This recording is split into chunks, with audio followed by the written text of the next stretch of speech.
Assalamualaikum warahmatullahi wabarakatuh. Jumpa lagi di Lentera Hitam. Tentunya masih bersama saya Bobby yang akan menceritakan kisah mistis pendakian gunung. Apa kabar teman-teman semua? Semoga kalian dalam keadaan sehat selalu, panjang umur, bahagia selalu, dan sukses selalu. Oke, pada kesempatan kali ini saya akan melanjutkan cerita yang sebelumnya.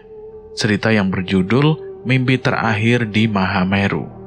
Buat teman-teman yang belum mendengarkan episode sebelumnya, alangkah baiknya mendengarkan terlebih dahulu agar mengerti alur ceritanya. Dan buat teman-teman yang baru bergabung di channel ini, silahkan klik dulu tombol subscribe dan tombol loncengnya, agar kalian tidak ketinggalan cerita terbaru dari kami. Dan seperti apa kelanjutan kisah ini, tidak usah lama-lama, kita langsung saja ke ceritanya. Mimpi Terakhir di Mahameru, bagian kedua.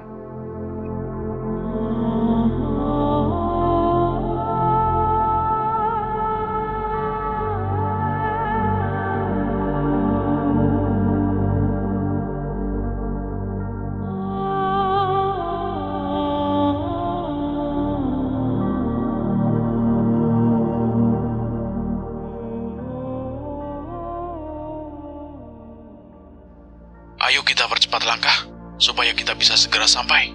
Ucapku masih sedikit gemeteran, dan Rani pun bertanya. Kamu baik-baik saja kan? Iya, aku baik-baik saja. Meskipun sebetulnya kondisiku sedang tidak baik-baik saja, karena kejanggalan-kejanggalan yang tak kunjung usai. Namun aku berusaha untuk terus bersikap tenang, agar tidak menimbulkan rasa khawatir dari teman-temanku yang lain, terutama calon pendamping hidupku, Rani. Kami pun mulai perjalanan menyusuri jalur pendakian menuju Ranukumbolo. Penampakan pendaki yang sebelumnya sangat amat janggal sudah tidak lagi terlihat. Aku sedikit lega setelah berusaha untuk memastikannya. Tiba-tiba saja, Rani mengeluarkan rasa sakit di dadanya. Namun rasa sakit yang dirasakan itu tidak berkaitan dengan penyakit yang diderita olehnya. Aduh, Ren. Sakit banget dadaku, Ren. Aku pun langsung mendekat ke arahnya dan berusaha untuk memastikan kondisinya, sekaligus mencari obat asma Rani yang disimpan di dalam tas. Bukan hanya aku yang panik, namun kedua temanku yang lain pun juga merasakan hal serupa. Kambuh lagi. Rasanya bukan asmaku yang kambuh, tapi dadaku benar-benar sakit. Kalau bukan asma, lalu apa? Aku nggak tahu, Ren. Tapi ini benar-benar sakit. Akhirnya aku pun membawa Rani untuk beristirahat terlebih dahulu. Membawanya ke tempat di samping pohon besar dan bergegas untuk memberikannya mineral untuk meredakan sakit yang diderita oleh Rani. Rani pun langsung meneguk minuman yang aku berikan itu tanpa jeda. Dia terlihat begitu kehausan, bahkan hampir dehidrasi. Padahal, jika ada kesempatan, ia tidak pernah melewatkan minum. Aku melihat ada sesuatu yang janggal dari diri Rani. Sebab sepanjang yang aku ketahui, selama kami melakukan pendakian bersama sebelumnya, ia tidak pernah mengalami dehidrasi seperti yang saat ini ia alami. Pelan-pelan, Ren. Khawatir dada kamu semakin sakit jika minum tanpa jeda seperti ini. Rasanya haus banget, Ren. Bukankah saat istirahat juga kamu sudah minum? Iya, tapi kali ini rasanya berbeda. Tak lama kemudian, Rani mengeluhkan jika tubuhnya terasa gerah dan sangat panas. Padahal jelas-jelas suhu di jalur pendakian Mahameru malam itu sangatlah dingin. Bahkan angin pun terus berhembus tanpa adanya jeda. Hal itu semakin membuat aku, Anggi, dan Jamal keheranan. Kami bertiga saja yang sudah memakai jaket, sarung tangan, dan sepatu hangat. Itu saja masih terasa kedinginan. Tapi mengapa Rani justru mengalami hal sebaliknya? Rani pun kemudian melepas jaket yang dikenakan tersebut dan memasukkannya ke dalam tas. Rani juga melepas sarung tangan yang dikenakannya, dan kemudian ia memilih untuk menggunakan pakaian tipis tanpa ada pakaian hangat atau sebagainya. Aku sempat melarang Rani untuk tidak melepaskan jaket, sarung tangan, dan baju hangat yang ia kenakan. Namun Rani tidak mengindahkan ucapanku. dan memilih untuk mengikuti apa yang dirasakannya. Loh, ini kan dingin banget loh, Ran. Jangan lepas jaket atau sarung tangan. Khawatir kamu terkena hipo nanti. Tapi sekarang tubuhku benar-benar panas banget, Ren. Kamu lihat kan? Aku terus berkeringat seperti ini. Iya, tapi Ran, Udah sayang, aku oke kok. Akhirnya aku pun tidak bisa terus memaksa Rani. Sepanjang waktu Rani masih mengeluhkan dadanya yang begitu sakit. Lalu ia terus merasakan kehausan. Dan sekarang, tubuhnya terus-menerus mengeluarkan keringat. apa mungkin Rani sudah mengalami hipo? Benar kata Jamal. Bukankah salah satu tanda hipo itu ketika pendaki sudah tidak lagi mengenali rasa dingin atau yang dialaminya? Tapi rasanya bukan deh. Sedari awal kan Rani tidak mengeluh kedinginan. Mungkin memang dia saat ini merasa kegerahan karena kita kan sudah berjalan cukup jauh. Aku baik-baik saja kok. Aku oke guys. Aku pun terus mencoba meyakinkan diriku bahwa kondisi Rani sangatlah baik, meskipun ia terus mengeluarkan beberapa rasa sakit yang dirasakannya. Dan aku juga terus meyakinkan bahwa rasa sakit yang dialami oleh Rani tidak ada kaitannya sama sekali dengan hipotermia atau hal lainnya. Terlebih lagi, Rani juga terus meyakinkanku dan juga kedua temanku bahwa ia dalam kondisi baik meskipun dadanya begitu sesak. Kami semua pun memilih untuk beristirahat cukup lama sampai kondisi Rani benar-benar membaik. Sebab kami harus mengutamakan kesehatan Rani. Terlebih lagi, ia ada riwayat sakit asma yang tidak dianggap remeh begitu saja. Saat kami sedang beristirahat, tiba-tiba saja kami mendengar suara alunan gamelan yang terdengar begitu jelas. Sontak hal tersebut membuat kami semua kaget, karena alunan gamelan tersebut bukan hanya terdengar olehku saja, melainkan oleh Rani dan kedua temanku yang lain. Rasanya sangat janggal, di tengah hutan yang begitu lebat, ada orang yang memainkan gamelan dengan begitu lantang. Guys, kalian dengar kan? Ada suara alunan gamelan. Iya Ren, aku jadi merinding.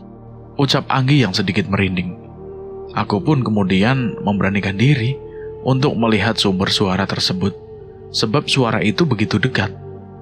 Aku beranjak dari tempatku beristirahat dan mulai berjalan ke sisi sebelah kanan dan ke sisi sebelah kiri. Namun aku tidak melihat apapun. Semuanya itu gelap, bahkan tidak ada cahaya sedikit pun. Aku pun kemudian mengambil senter milikku dan mulai mengarahkan ke segala arah.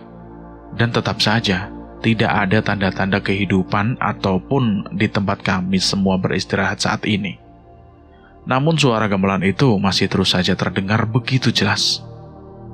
Tapi tidak ada apa-apa di sini. Itu artinya ada yang tidak beres, Ren. Kita harus segera beranjak. Tapi Gi, dadaku sakit banget. Ucap Rani yang dadanya masih terasa sakit. Aku pun kemudian memilih mendekat ke arah Rani dan menatap matanya hingga hal tersebut sempat membuatnya bingung. Rani, kamu aku gendong ya, dan kita harus segera beranjak. Kamu yakin? Ya yakinlah, lagian kamu kan calon istriku. Aku harus terus pastikan kalau kamu dalam kondisi aman. Aku pun langsung menarik tubuh Rani dan menggendongnya di belakang punggungku. Aku pun kemudian mengajak Anggi dan Jamal untuk bergegas. Sementara tas milik Rani aku titipkan pada Jamal agar aku bisa leluasa menggendong Rani. Kami semua berjalan cepat untuk menjauh dari suara gamelan yang tak kunjung mereda itu. Kami terus merinding di sepanjang perjalanan. Bahkan tak jarang kaki kami gemetar saat berjalan di sepanjang jalur pendakian menuju Ranukumbolo. Rasanya perjalanan menuju Ranukumbolo itu sangatlah berat. Sangat banyak hal janggal yang terjadi dan sangat banyak hal mistis yang kami alami juga sebelumnya. Rasa takut tak kunjung mereda, sebab semakin jauh kami melangkah, semakin jelas pula suara alunan gamelan tersebut. Aku benar-benar merasa keheranan. Bukankah seharusnya semakin jauh kami melangkah, semakin lirih pula suara gamelan yang mengalun itu? Ada apa ini sebenarnya? Apa akan ada malapetaka yang datang menghampiri kami? Atau ada sesuatu yang bahkan kami sendiri tidak tahu? Kenapa suara itu tak kunjung berhenti, Ren? Aku sendiri nggak tahu, Ki. Sepertinya pelarian bukan solusi terbaik deh. Kita harus lakukan cara lain. Kita baca-baca ayat kursi atau apa gitulah. Ucap Jamal memberi solusi. Tanpa pikir panjang, kami pun berhenti dan dengan khusyuk membaca ayat kursi sebanyak 3 kali. Tak lama setelah itu, suara gamelan itu pun perlahan-lahan mulai mereda dengan sendirinya. Alhamdulillah, sepertinya kita berhasil, Ren. Iya, sepertinya kita telah melakukan kesalahan. Kesalahan apa emangnya? Di sepanjang pendakian ini kita selalu lupa akan Tuhan. Giliran dihadapkan dengan persoalan, kita baru teringat Tuhan. Kita benar-benar telah melakukan kesalahan. Sontak, ucapanku tersebut disadari oleh teman-temanku yang lain. Sedari awal pendakian memang kami selalu luput dan enggan untuk menunaikan sholat, meskipun kami sudah mendengar suara adzan secara langsung. Kami selalu berpikir jika kami bisa melakukan ibadah sholat nanti saat sudah sampai di puncak. Padahal itu sesuatu hal yang keliru. Dari situ kami mulai menyadari kesalahan yang kami perbuat selama pendakian ini. Setelah suara gamelan itu benar-benar sudah hilang, kami pun kemudian mulai kembali melanjutkan pendakian dengan perasaan lega. Saat ini kondisi Rani juga sudah mulai membaik. Sakit yang dirasakannya itu mulai berangsur pulih. Sebelum kami melanjutkan perjalanan, aku pun kemudian memutuskan untuk mengajak semua teman-temanku untuk menunaikan ibadah sholat kami yang sudah terlewat. Setidaknya kami berusaha untuk menembus kekhilafan yang kami lakukan, agar perjalanan ke depannya tidak ada hambatan yang terjadi. Satu persatu dari kami pun mulai mengambil wudhu dengan air mineral seadanya, dan kami pun bergegas untuk menjalankan sholat berjamaah dengan alas yang kami bawa di dalam tas kami. Kami menunaikan ibadah dengan sangat khusyuk saat itu. Setelah selesai menunaikan ibadah sholat, tiba-tiba saja Rani mengucapkan kalimat tak masuk akal yang membuatku keheranan. Aku senang bisa sholat berjamaah seperti ini. Semoga masih ada hari esok. Pasti adalah hari esok. Jangan bicara hal aneh, sayang. Iya, Ren. Aku hanya ingin mengatakan bahwa aku merasakan adanya kenyamanan. Setelah itu, kami pun mulai kembali mengemasi barang-barang kami dan bergegas untuk melanjutkan perjalanan menuju Ranukumbolo. Ajaibnya, setelah kami menunaikan ibadah sholat dan menyadari kekhilafan yang kami lakukan, perjalanan kami pun menjadi lebih ringan dari sebelumnya. Kejanggalan-kejanggalan yang sebelumnya datang pun mulai menghilang dengan sendirinya. Hal tersebut benar-benar membuatku merasa sangat lega. Alhamdulillah, akhirnya kita sudah tidak harus mengalami hal janggal lagi. Tidak terasa kami sudah melihat danau Ranukumbolo dari kejauhan. Tandanya kami hampir sampai di Ranukumbolo. Sontak hal tersebut benar-benar membuat kami semua bernafas dengan lega. Setelah perjalanan yang cukup panjang dan melelahkan, bahkan kami hampir putus asa di tengah perjalanan, akhirnya kami pun bisa sampai di Ranukumbolo. Kami memutuskan untuk mempercepat langkah kami, dan berselang beberapa menit kemudian, akhirnya kami pun sampai di Ranukumbolo. Kami semua berdiri di hadapan Ranukumbolo yang begitu indah.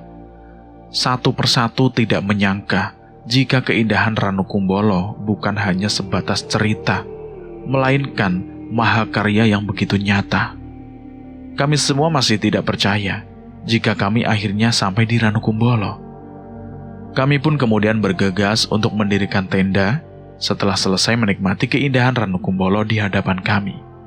Kami pun langsung mengeluarkan tenda dan mendirikan 2 tenda di dekat Ranukumbolo.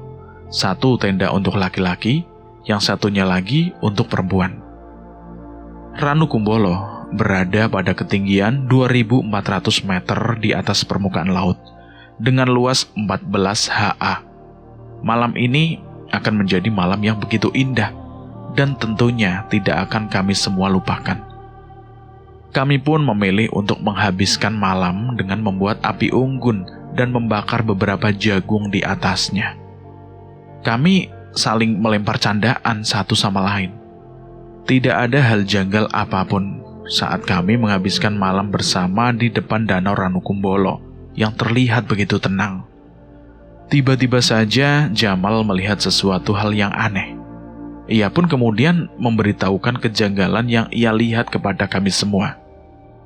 Coba deh, kalian lihat di ujung danau sana. Kenapa, Mal? Emangnya ada apa? Ada sesuatu, Ren, di ujung danau sana. Aku kemudian menatap ke arah yang ditunjuk oleh Jamal itu. Dan benar saja, aku melihat ada sosok perempuan di ujung danau sana. Sontak aku pun langsung beristighfar hingga membuat kaget teman-teman yang lain. Astagfirullahaladzim. Ada apa, Ren? Iya, sayang. Kenapa sih? Aku pun terdiam seketika, dan mencoba untuk memperhatikan kembali ke arah danau untuk memastikan pandanganku. Semoga saja pandanganku itu keliru. Aku pun kemudian saling tatap dengan Jamal. Apa yang kita lihat benar gak sih, Mal? Sepertinya apa yang kita lihat benar-benar nyata, Ren. Lalu apa yang harus kita lakukan? Ya gak tahulah. Aku sendiri gak bisa berbuat apa-apa. Sosok perempuan berkebaya kuning tersebut terus menatap ke arah kami dengan tatapan yang sangat tajam. Semakin kami menatap ke arahnya dengan tajam, semakin sosok perempuan berkebaya kuning itu mendekat ke arah kami, hingga kami pun terdiam dan terpaku begitu saja. Sementara Anggi dan Rani pun terheran-heran dengan sikapku dan juga Jamal. Keduanya pun akhirnya menatap ke arah yang sama denganku dan juga Jamal. Kini keduanya pun benar-benar terkejut karena mereka ternyata menjumpai sosok penampakan yang serupa dengan apa yang aku dan Jamal lihat. Kami semua merinding seketika di situ. Jantung yang sebelumnya kami tenang, kini agak berdetak lebih cepat. Kini kami berempat hanya bisa terdiam dan terpaku di hadapan danau dengan penampakan sosok perempuan berkebaya kuning yang terus menatap kami dan terus-menerus mendekat ke arah kami. Danau yang semula tenang pun berubah riuh. Kebetulan malam itu hanya kami berempat yang mendirikan tenda di depan Ranukumbolo. Tidak ada satupun pendaki lain yang malam itu berada di Ranukumbolo. Kami pun kebingungan dengan apa yang akan kami lakukan setelah melihat kejanggalan tersebut. Lantas kami pun akhirnya memilih untuk bergegas masuk ke dalam tenda, meninggalkan jagung bakar yang belum matang dan api unggun yang masih menyala. Kami benar-benar tidak memperdulikan apapun selain menghindar dan menghindar. Ya udah guys, ayo kita masuk ke dalam tenda saja. Ayo segera. Aku dan Jamal pun akhirnya masuk ke dalam tenda laki-laki, sementara Anggi dan Rani pun masuk ke dalam tenda perempuan. Di dalam tenda kami semua merasa ketakutan.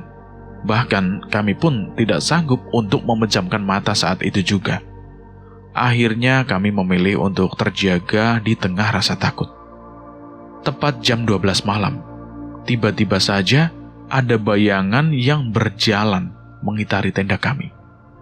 Bayangan itu sangat mirip dengan bayangan perempuan Jawa, bersanggul dengan kebaya melekat di tubuhnya. Kami pun langsung teringat dengan sosok perempuan berkebaya kuning yang berada di tengah danau Ranukumbolo. Bayangan itu terus mengitari tenda kami tanpa berhenti. Sesekali bayangan itu terhenti dan kemudian berjalan kembali. Bayangan itu tidak kunjung hilang. Bahkan setelah 2 jam berlalu, Jamal yang saat itu tepat berada di sampingku pun membisikkan beberapa kalimat yang menunjukkan rasa takutnya. Apa yang harus kita lakukan, Ren? Bayangan itu tidak kunjung hilang. Jangan bersuara, Mal. Baca ayat Al-Quran sebisanya. Dan perlahan-lahan kita coba untuk bersikap tenang. Tapi aku benar-benar tidak bisa bersikap tenang. Kita harus coba, Mal. Kita harus bisa. Apa bisa? Ya pasti bisalah. Akhirnya kami berdua yang berada dalam satu tenda pun memulai melantunkan ayat Al-Quran semampu kami dalam hati. Kami benar-benar memohon bantuan Tuhan agar sosok yang saat ini mengitari tenda kami benar-benar hilang dengan sendirinya, tanpa kami harus keluar dari tenda yang kami tempati ini. Dan benar saja, beberapa waktu setelah kami memohon bantuan Tuhan, bayangan itu pun mereda dengan seketika. Perasaan lega pun langsung menyelimuti kami. Tak lama kemudian, kami pun memilih untuk beranjak keluar tenda untuk memastikan kondisi saat ini. Semoga saja kondisi di Danau Ranukumbolo ini bisa membaik dengan sendirinya. Aku pun bergegas untuk keluar dan mendekat ke tenda perempuan untuk memastikan kondisi Rani. Aku khawatir ia panik akan bayangan itu dan asmanya kambuh. Rani, kamu baik-baik aja kan? Jujur, Ren, aku benar-benar panik. Tapi asma kamu gimana? Aman, tenang. Syukurlah. Aku pun kemudian meminta Rani dan Anggi untuk pergi tidur, sebab semua kondisi sudah membaik dibandingkan dengan sebelumnya. Aku pun kemudian mematikan api unggun yang sebelumnya kami buat dan merapikan semua jagung yang tidak sempat kami makan itu. Nyatanya malam yang kami kira indah itu hilang begitu saja.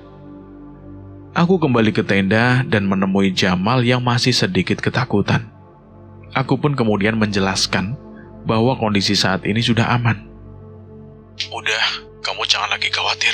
Semuanya udah aman kok. Bener, Ren? Iya, bener. Setelahnya kami pun memilih untuk tidur dan berencana untuk bangun tepat di pukul 5 untuk menikmati sunrise di depan Danau Ranukumbolo itu. Kami pun merencanakan untuk berendam di sana saat pagi hari. Singkat cerita, keesokan harinya tepat di jam 5 pagi, kami semua pun terbangun dari tidur kami dan satu persatu keluar dari dalam tenda. Pancaran sinar matahari yang mulai terpancar kala itu menimbulkan keindahan yang tidak terbantahkan. Keindahan itu pun mampu membuat kami semua melupakan kejadian malam itu. Kejadian mistis yang membuat kami tidak mampu menikmati malam dengan syahdu. Tanpa pikir panjang, Rani pun langsung masuk ke dalam danau dan kemudian mengajak kami semua untuk menyusulnya. Pagi itu kami benar-benar mampu menikmati kesegaran Danau Ranukumbolo. Aku benar-benar tidak akan melupakan hari ini, Ren. Iya, nanti kita kesini lagi ya, setelah kita punya anak. Ya, Ren? Iya, semoga kita masih sempat ya, Ren. Iya, pasti sempat lah. Rani pun tersenyum manis kepadaku. Hari itu, wajah Rani benar-benar berseri-seri, tidak seperti biasanya. Bahkan sikapnya pun benar-benar mampu membuatku tersenyum tanpa jeda.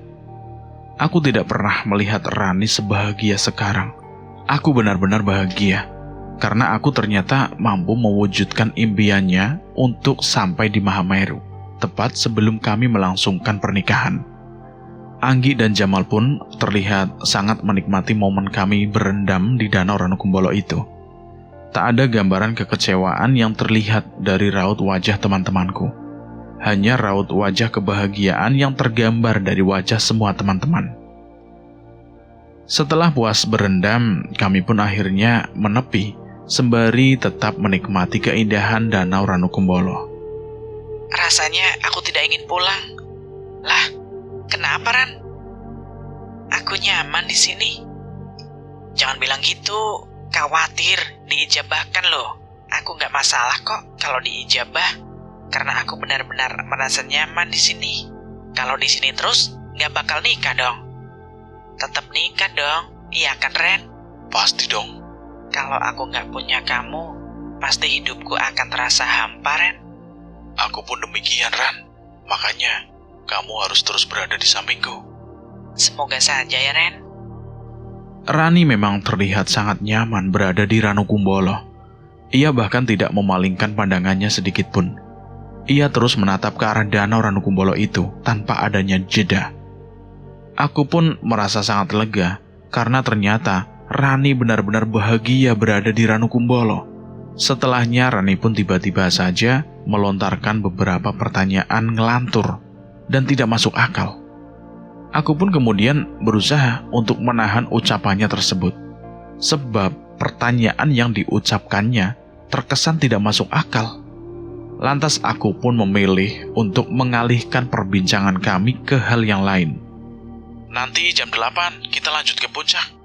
Kita harus segera sampai di puncak agar keesokan harinya kita bisa menikmati sunrise di atas puncak Mahameru. Oke, siap. Siap, Komandan. Setelah selesai menikmati keindahan Danau Ranukumbolo, kami pun mulai merasa kelaparan. Kami berempat pun kemudian saling bekerja sama untuk menyiapkan makanan dengan memasak beberapa logistik yang kami bawa. Kami benar-benar menikmati setiap momen di Danau Ranukumbolo ini. Setelah usai, kami langsung bergegas untuk menyantapnya dengan segera. Sebab cacing-cacing di perut kami itu sudah meronta-ronta terus-menerus. Nikmat mana lagi yang kita dustakan ya guys? Menikmati makanan buatan sendiri di atas gunung memang mengundang kenikmatan tersendiri yang tidak mungkin bisa kami nikmati setiap hari. Kami benar-benar bersyukur bisa merasakan momen seperti ini. Makanan pun dengan cepat kami habiskan. Kami kemudian bergegas untuk merapikan kedua tenda kami dan beberapa perlengkapan pribadi kami. Saat ini jam sudah menunjukkan pukul 8 pagi. Itu artinya kita harus sesegera mungkin untuk beranjak dari Ranukumbolo dan melanjutkan perjalanan menuju puncak Mahameru. Aku pun langsung menanyakan perihal kesiapan teman-temanku untuk melanjutkan perjalanan menuju puncak Mahameru. Gimana guys? Sudah siap semua? Siap dong, Ren. Siaplah pastinya. Ya udah oke, kita berangkat. Kami pun akhirnya bergegas untuk naik menuju puncak Mahameru. Aku melihat wajah berseri-seri dari semua teman-temanku.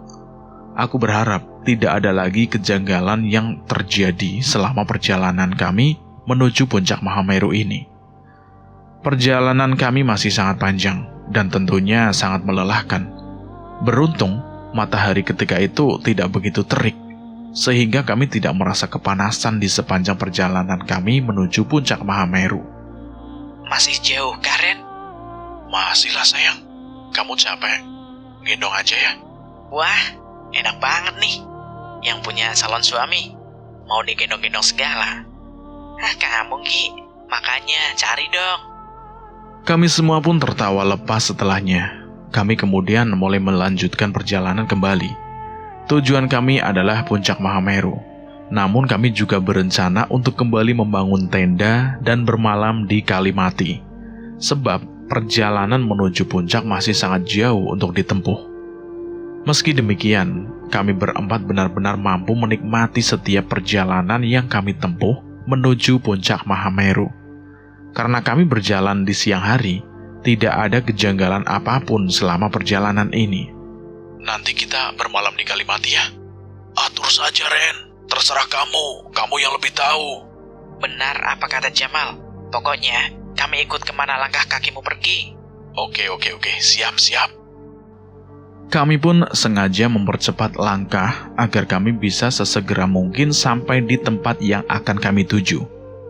Mendaki ke puncak Mahameru memang bukan hal yang sederhana. Banyak perjuangan yang harus dilakukan untuk bisa sampai di puncak tertinggi di Pulau Jawa tersebut, yaitu puncak Mahameru. Setelah perjalanan panjang, kami pun akhirnya sampai di Kalimati, tepat di sore hari. Kami pun bergegas untuk kembali mendirikan 2 tenda, seperti sebelumnya. Karena malam kemarin, kami semua gagal menikmati malam di Ranukumbolo dengan membuat api unggun dan membakar beberapa jagung di atasnya. Aku berharap malam ini tidak seperti malam sebelumnya ya. Iya Ren, semoga saja. Kemarin kan sayang banget. Mana jagungnya belum matang lagi. Udah kita tinggal begitu saja. Benar itu. Padahal kemarin suasananya Ranukumbolo itu benar-benar meneduhkan. Untung saja kita punya Randy. Dia selalu bisa kita andalkan. Apaan sih Ran? Kan jadi malu gua. Benar loh sayang. Aku benar-benar tidak bisa bayangkan jika tidak bertemu denganmu, tidak menjalin hubungan denganmu, dan tidak bersama kamu. Tentu duniaku akan sangat berbeda. Lah, kan kemarin malam sudah bilang begitu. Iya, ingin ngomong lagi gitu. Rasanya tidak biasanya, Rani terus menyanggungku dengan kalimat manisnya. Bahkan tak biasanya Rani terus mengatakan kalimat yang berulang-ulang tentang betapa bahagianya dia milikku. Sebab Rani bukanlah gadis yang romantis sebelumnya. Saat itu aku tidak menyadari bahwa kalimat manis yang keluar dari mulut Rani akan menjadi kalimat-kalimat manis yang aku dengar.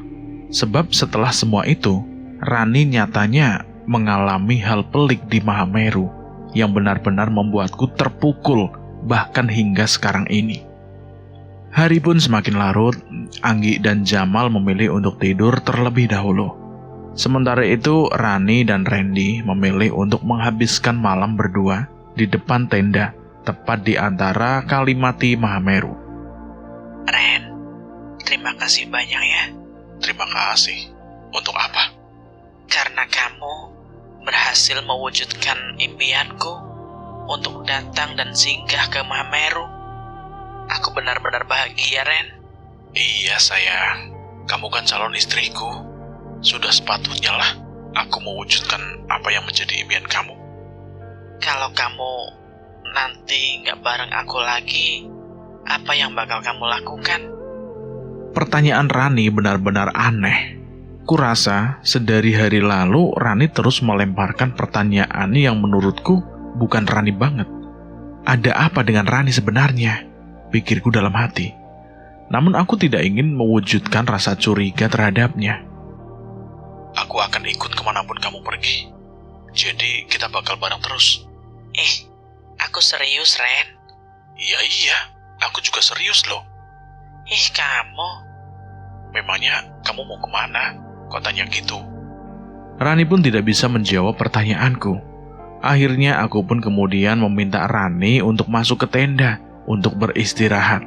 Karena hari sudah semakin larut. Aku khawatir tenaga Rani tidak akan prima jika ia tidur terlalu larut.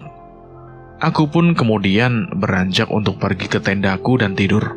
Namun belum begitu lama aku tertidur, mimpi buruk sudah menyambangiku.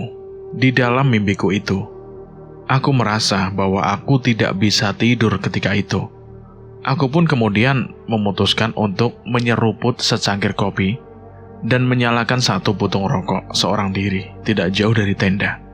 Saat aku sedang menikmati kopi yang sudah kuseduh sendiri, dari arah hutan aku melihat ada seseorang yang berdiri menghadapnya.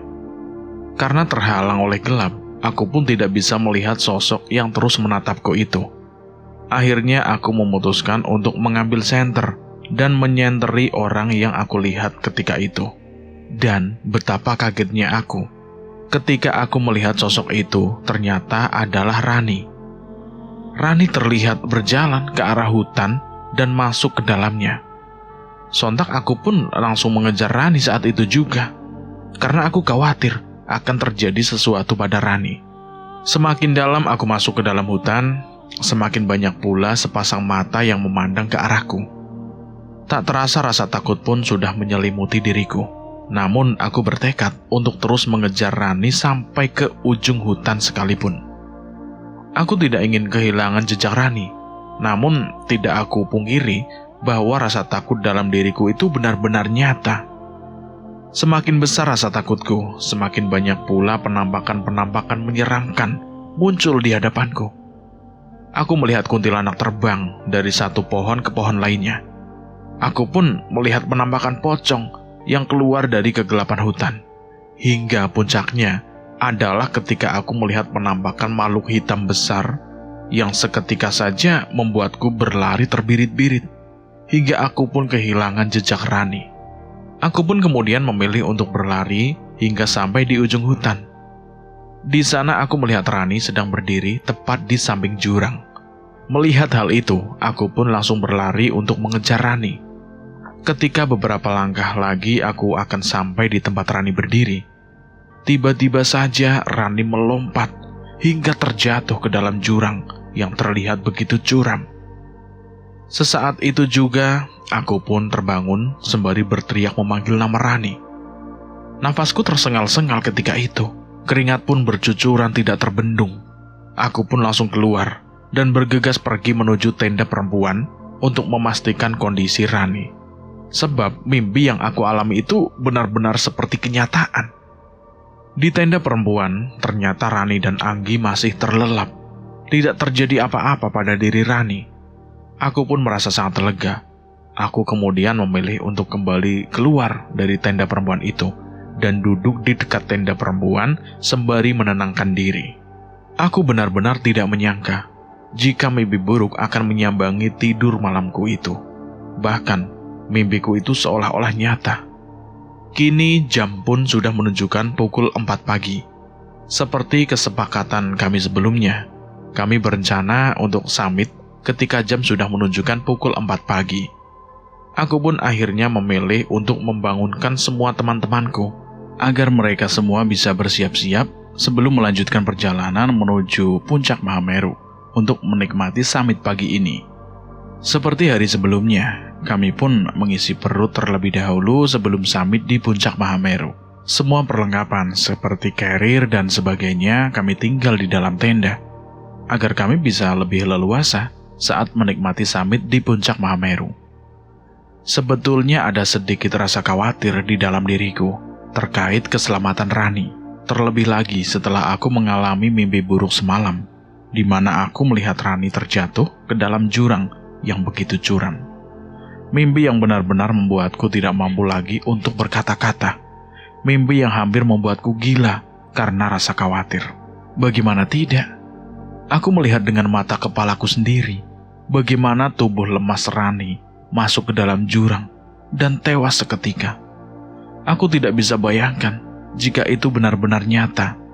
Mungkin aku akan sangat frustasi karena peristiwa mengerikan itu. Setelah semuanya siap, kami pun mulai beranjak untuk pergi ke puncak Mahameru atau Semeru.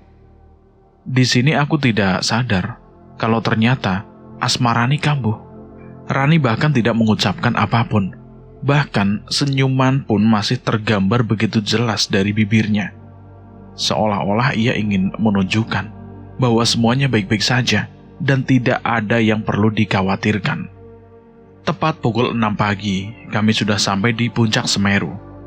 Bertepatan dengan terbitnya matahari, kami semua merasa sangat senang karena akhirnya kami berhasil menikmati summit di puncak tertinggi di Pulau Jawa ini. Aku pun melihat Rani nampak tersenyum bahagia. Aku pun bergegas untuk mendekat ke arahnya, dan kemudian aku memeluknya tepat di atas ketinggian. Aku tidak berpikir bahwa itu akan menjadi pelukan terakhirku.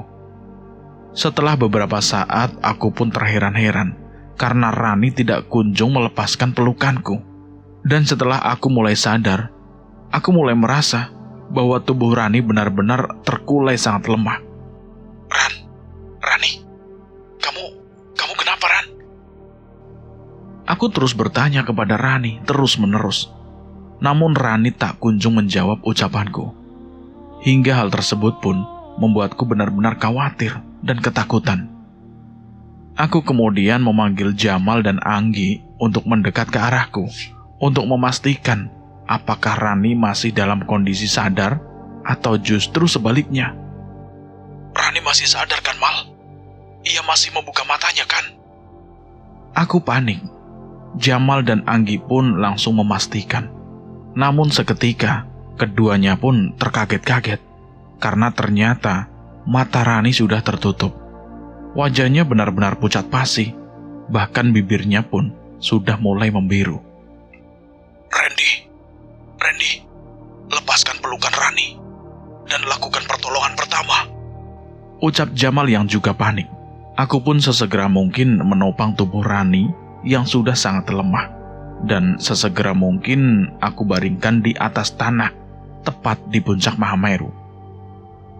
Aku langsung melakukan beberapa pertolongan pertama yang aku kuasai untuk menyelamatkan Rani. Aku pun kemudian memastikan denyut nadinya, yang ternyata sudah tidak ada. Aku pun benar-benar panik karena hal tersebut. Aku terus-menerus berusaha untuk menyadarkan Rani, namun semuanya sia-sia. Rani, aku mohon, Ran. Sadar, Ran. Sadar. Aku terus mengulang kalimatku tepat di telinga Rani, berharap masih ada harapan hidup bagi Rani. Aku tidak ingin Rani meninggal begitu saja setelah ia berhasil menggapai mimpi-mimpinya. Aku kemudian memanggil semua pendaki lain yang saat itu berada di puncak Mahameru, berharap ada yang berhasil menyelamatkan Rani. Satu persatu pendaki datang mendekat ke arah kami, namun tidak satu pun yang berhasil menolong Rani, karena memang denyut nadinya benar-benar sudah tidak ada. Tidak mungkin. Tidak mungkin. Kamu pasti bercanda kan sayang? Sabar Ren, sabar. Enggak Mal. Rani pasti lagi bercanda kan? Tidak mungkin Rani pergi begitu saja. Bukankah aku dan Rani akan menikah? Katakanlah padaku Ki, Mal, bahwa semua ini tidak nyata.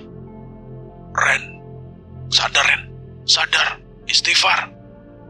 Rani sudah tiada. Kita harus segera membawanya turun. Tidak mungkin, Gi. Tidak mungkin Rani pergi, Gi. Kami akan menikah, Gi. Kami akan menikah sebentar lagi. Aku benar-benar tidak mampu untuk mengendalikan diriku sendiri.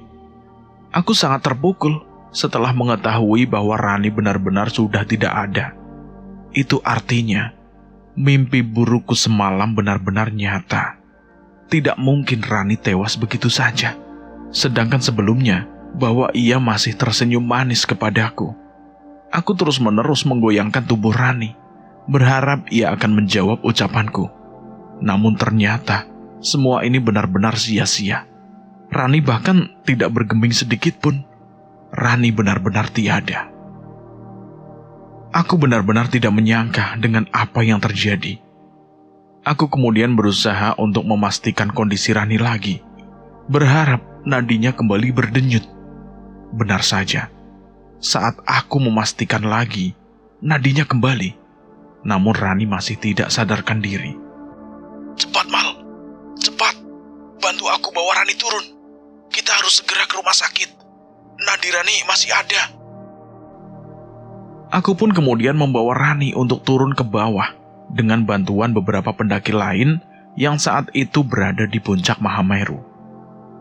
Aku juga sempat menghubungi pihak base camp agar mengirimkan beberapa relawan SAR untuk membawa Rani turun ke bawah dengan perlengkapan yang memadai tentunya. Sembari menunggu kedatangan tim SAR, aku bersama teman dan para pendaki lain bergotong royong membawa Rani turun. Aku tidak memperdulikan tenda ataupun barang pribadiku yang masih tertinggal di Kalimati. Sebab di pikiranku saat ini hanya ada Rani dan juga Rani. Tidak ada yang lainnya. Setelah beberapa waktu, akhirnya tim SAR pun datang. Mereka bergegas untuk mengeluarkan tandu dan membawa Rani turun ke bawah. Aku terus berada di sisi Rani. Begitu juga Anggi dan juga Jamal. Aku benar-benar berharap Rani masih bisa diselamatkan. Aku benar-benar tidak ingin kehilangan Rani begitu saja. Membutuhkan waktu yang tidak sebentar untuk membawa Rani turun ke bawah. Sebab jarak antara puncak dan base camp Mahameru memang sangat panjang. Medan yang kami tempuh pun tidak semuanya landai. Hingga kami harus benar-benar berhati-hati dalam mengambil langkah. Terlebih lagi, kami membawa Rani yang masih tak sadarkan diri. Sesampainya di base camp, aku langsung menghubungi pihak keluarga Rani agar mereka bisa datang ke klinik terdekat dari base camp Mahameru.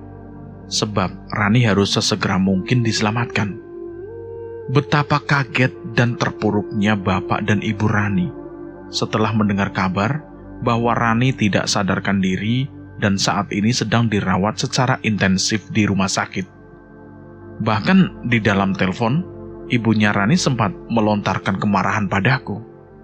Sebelumnya kan sudah ibu peringatkan kalian, jangan naik, Pak Mali. Sebab kalian akan segera menikah. Kalian malah bersikeras untuk naik. Kalau Rani tidak selamat gimana? Ucap ibunya Rani dengan sangat marah. Aku tidak bisa menjawab amarah ibunya Rani itu. Aku hanya bisa mengucapkan permohonan maaf kepadanya. Karena ternyata aku lalai dalam menjaga Rani. Aku sudah berusaha dengan semaksimal mungkin, namun nyatanya semuanya di luar dugaan. Di rumah sakit, tangisanku benar-benar tidak mampu lagi aku bendung. Di depan rumah perawatan, aku terus memandangi Rani yang lemas tidak berdaya. Sementara Anggi dan Jamal terus berusaha untuk menguatkanku. Aku benar-benar tidak pernah sangka jika semuanya akan kacau seperti sekarang ini. Tak lama kemudian, Bapak dan Ibu Rani pun sampai di rumah sakit. Wajah khawatir tidak bisa dielakkan lagi. Keduanya benar-benar mengkhawatirkan Rani. Ibunya Rani terus menanyakan kepadaku tentang apa yang sebenarnya terjadi. Namun aku sama sekali tidak bisa menjawab satupun pertanyaan yang mereka lontarkan. Aku benar-benar kalut, bahkan sangat kalut. Aku sendiri pun masih tidak tahu apa penyebab pasti kondisi Rani tiba-tiba drop begitu saja. Sebab sebelum Rani tidak sadarkan diri, ia bahkan masih sempat memelukku dan mengucapkan kebahagiaan dia yang berhasil menggapai mimpinya di puncak Mahameru. Hanya dokterlah yang bisa menjelaskan penyebab pasti kondisi Rani sampai seburuk sekarang ini. Aku tidak bisa banyak berucap, Bu. Aku benar-benar minta maaf. Aku lalai. Ibu boleh hukum aku dengan cara apapun. Aku siap, Bu. Namun, Ibu Rani lebih memilih untuk terus memandangi Rani dari balik kaca ruang perawatan. Aku melihat dokter dengan maksimal berusaha untuk menolong Rani. Namun, dari apa yang aku lihat, kondisi Rani sepertinya sangatlah buruk. Hingga tak lama kemudian, dokter pun keluar dari ruang perawatan dan memberikan kabar buruk kepada kami semua. Pasien sudah tiada. Saya mohon maaf. Saya sudah berusaha semaksimal mungkin. Ucap dokter kepada kami semua. Bagaikan tersambar petir di siang bolong, kabar kematian Rani nyatanya berhasil menghentikan aliran darahku begitu saja. Aku benar-benar tidak percaya jika semua ini adalah nyata. Aku kalut. Aku pun langsung menyalahkan diriku sendiri atas kematian Rani. Orang tua Rani masih belum percaya dengan kematian Rani. Keduanya terus menanyakan apa penyebab kematian anaknya tersebut kepada dokter yang menanganinya. Apa penyebab kematian putri kami, Dok? Bukankah sebelumnya dia dalam kondisi baik-baik saja? Bahkan dia bisa sangat kuat untuk sampai di puncak Semeru loh, Dok. Kata Randy mereka sempat berbincang dan Rani masih melempar senyum padanya. Tapi mengapa jadi seperti ini, Dok? Begini ya, Bu. Penyebabnya karena asma yang diderita oleh Rani anak ibu. Aku benar-benar terpukul setelah mengetahui penyebab kematian Rani. Jika memang karena asma, mengapa ia tidak mengeluhkan sakitnya itu sedikit pun? Bahkan saat kami berempat mulai naik ke puncak dan menikmati summit di puncak, ia terlihat begitu gembira dan terus-menerus melemparkan senyum. Mengapa aku sampai-sampai tidak mengetahui jika saat itu Rani sedang kesakitan? Pasangan macam apa aku ini yang tidak begitu peka dengan apa yang dialami oleh Rani, calon istrinya sendiri?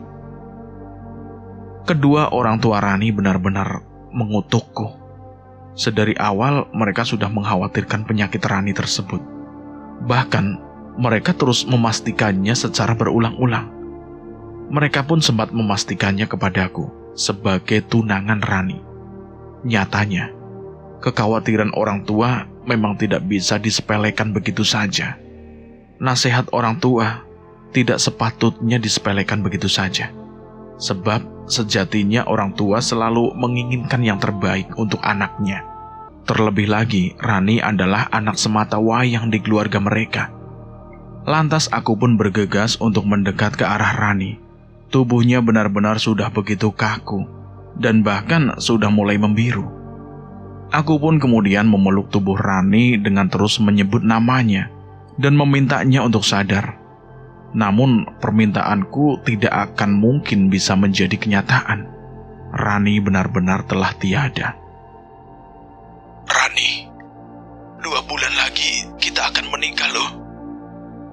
Katanya kita mau punya anak yang lucu dan berencana untuk kembali lagi ke Mahameru. Sadar, Rani. Sadar. Aku berucap sambil memeluk jasad Rani. Tidak hanya aku, kedua orang tua Rani pun benar-benar terpukul atas kepergian gadis cantiknya itu. Keduanya tidak menyangka jika perbincangan malam itu sebelum Rani naik ke Mahameru adalah perbincangan terakhir antara keduanya dengan Rani. Tangisan mereka pun pecah sama seperti tangisanku. Terbesit di dalam ingatanku tentang momen-momen indah kami berdua. Dari semenjak perjumpaan awal kami, sampai bagaimana excitednya kami menyiapkan pesta pernikahan yang sudah tidak lama lagi akan dilangsungkan. Rani, bolehkah aku ikut denganmu? Aku tidak tahu hidupku akan seperti apa jika tanpa kamu. Hari itu juga aku antarkan jasad Rani menuju ke tempat persemayamannya di rumah kedua orang tua Rani. Aku tidak beranjak sedikit pun. Bahkan di sepanjang perjalanan, aku terus memeluk keranda yang berisi tubuh Rani. Pemakaman Rani akan dilangsungkan keesokan harinya. Aku memilih untuk tidak pulang ke rumah. Aku memilih untuk tetap mendampingi Rani. Meskipun kedua orang tua Rani marah kepadaku karena aku telah lalai dalam menjaga Rani. Namun keduanya tidak tega untuk mengusirku keluar. Mereka justru mempersilahkanku untuk menemani Rani seharian penuh. Tangisan tidak kunjung mereda dari bola mataku. Begitupun bapak dan juga ibu Rani. Hari pun begitu cepat berlalu. Aku kemudian mengantarkan Rani ke tempat peristirahatannya yang terakhir. Aku terus berada di sisinya. Setelah selesai aku kecup batu nisan yang bertuliskan nama Rani. Aku masih belum percaya jika Rani benar-benar telah tiada. Dan kini aku sendirian. Aku benar-benar sendirian. Tentang pernikahanku, semuanya hanya menyisakan cerita fiktif belaka. Sebab semua tidak akan pernah menjadi kenyataan. Rasa trauma benar-benar menyambangi hidupku sepeninggalan Rani. Aku bahkan enggan untuk melakukan pendakian ke gunung manapun. Hatiku benar-benar sakit. Percaya atau tidak, nyatanya kepergian menjelang hari pernikahan memang suatu hal yang cukup riskan. Pantas saja, sedari awal kedua orang tua Rani, bahkan orang tuaku pun ragu untuk pendakian ini. Namun karena aku sangat ingin mewujudkan impian Rani, aku tidak ada pilihan lain selain mengikuti kemauannya. Aku tidak pernah menyangka jika mimpi terakhir Rani ternyata sangatlah sederhana. Menikmati keindahan puncak Mahameru dan menghabiskan waktu bersamaku tanpa adanya jeda. Meskipun impiannya tersebut nyatanya berhasil merenggut nyawanya sendiri. Tenanglah di surga bidadariku. Aku berucap sembari menatap ke arah langit biru tepat di makam Rani. Cerita ini tamat, selesai sampai di sini. Bagaimana menurut teman-teman tentang cerita ini? Silahkan tulis di kolom komentar. Dan buat teman-teman yang baru bergabung di channel ini, silahkan klik dulu tombol subscribe dan tombol loncengnya, agar kalian tidak ketinggalan cerita terbaru dari kami. Terima kasih buat teman-teman yang sudah mendengarkan cerita ini sampai habis. Semoga kalian dalam keadaan sehat selalu, panjang umur, dan bahagia selalu. Sebelum mengakhiri video ini, saya mohon maaf jika ada kesalahan kata. Saya pamit undur diri. Akhir kata, wassalamualaikum warahmatullahi wabarakatuh.